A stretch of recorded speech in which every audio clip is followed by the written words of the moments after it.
আসসালামু আলাইকুম। সবাই কেমন আছেন? আশা করি ভালো আছেন। তো আজকে কিছু কথা বলবো।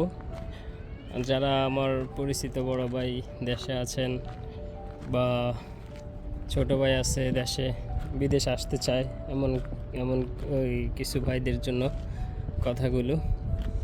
যারা দেশে আছেন, কোনো কাজবাজ করতেছেন না, শিখতেছেন না, বিদেশে আসার চিন্তা ভাবনা, ভাই বিশ্বাস করেন, আপনি যদি বিদেশ আসেন তখন আপনি বুঝতে পারবেন যে আপনার কাজ শেখার, আপনার দক্ষতার কত প্রয়োজন বিদেশের বাড়িতে। আপনি যেই কোনো পরিস্থিতি পড়েন, আপনি কোনো কাজ শেখা থাকলে আপনি কাজ করতে পারবেন। সুতরাং যে কোনো একটা কাজের প্রতি দক্ষতা অর্জন করেন, তারপর বিদেশ আসেন, কোনো অসুবিধা নেই। বিদেশ এসে আপনাকে যার মাধ্যমে আসবেন, সে যদি কাজ নাও দিতে পারে, আপনি 2-1 মাস কষ্ট করলেও আপনি কাজ নিতে পারবেন। তো এই বিষয়গুলো মাথায় রাখবেন যে যে কোনো বিষয়ের প্রতি, যারা আছেন দেশে, বিদেশে আসতে চান, যে কোনো কিছুর প্রতি একটা দক্ষতা অর্জন করবেন। দক্ষতা অর্জন করলে আপনি আপনার কাজে লাগবে ভবিষ্যতে, দেশে হোক বা বিদেশে হোক। আর আমি সবার উদ্দেশ্যে বলবো, যারা বিদেশে আসার চিন্তা ভাবনা করতেছেন, আসলে বিদেশটা কিচ্ছু না ভাই। বিদেশে এসে যদি আপনি 70,000 টাকা ইনকাম করেন, দেশে বসে যদি আপনি 30,000 টাকা প্রতি মাসে সব কিছু জায়গা হয়ে যদি আপনার 20,000 টাকাও টিকে, এটা হচ্ছে 1,00,000 টাকার সমান। ঠিক আছে, বিদেশের বাড়িতে আসলে আপনার একদিন কাজ না থাকলে মনে করেন যে দুনিয়াটা একদম অন্যরকম লাগে। 2 দিন কাজ না থাকলে, 3 দিন কাজ না থাকলে, একটা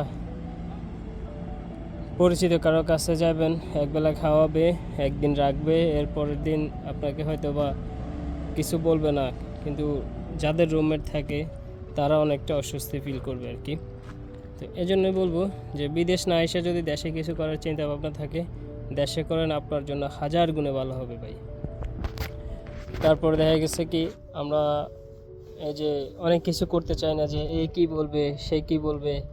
আসলে ভাই বিশ্বাস করেন, পৃথিবীর সবচাইতে মারাত্মক কথা হচ্ছে এটা, এই ধরনের চিন্তা ভাবনা, যে এই পাশের মানুষ কি বলবে, এই মনে করেন যে এই লোকে কি বলবে, তারা কি বলবে, কিছু করলে, এটা করলে, ওইটা করলে। ভাই বিশ্বাস করেন, এই কথাগুলোতে একদম কান না দিয়ে নিজের মতো করে আগাই যান, একদম মনে করেন যে লাইফ সেটেল হয়ে যাবে ইনশাআল্লাহ। তো এই জন্যই বলবো যে কারো কোথায় কান দিবেন না। সমাজ কি বলবে, পাড়ার প্রতিবেশী কি বলবে, ঠিক আছে, কারো কথায় কোনো কান না দিয়ে নিজের মতো করে আগায় যান, এটা সবচাইতে প্লাস পয়েন্ট হবে আপনার জন্য। আর একটা বিষয়, সেটা হলো ধরেন, এই যে আপনি যাদের কথা চিন্তা করেন, পাড়ার প্রতিবেশী বা নিজের দেশের লোকের কথা চিন্তা করেন, আপনি যখন বিদেশের বাড়িতে চলে আসবেন, পাড়া প্রতিবেশী আপনার কোনো কাজে আসবে না।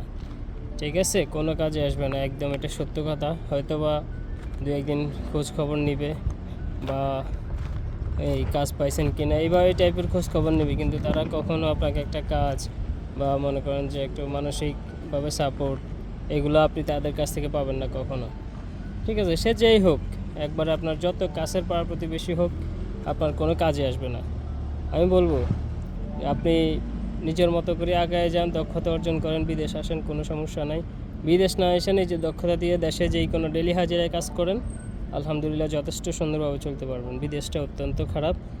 ঠিক আছে, আমি দেশে থাকতে বন্ধুবান্ধব বলছে, আমি নিজের ইচ্ছাকৃতভাবে বিদেশে আসছি। এখন আমি বিদেশ আসার পরে যতটুকু বুঝছি, দেশে থাকলে অতটুকু আমি কখনো বুঝতে পারতাম না।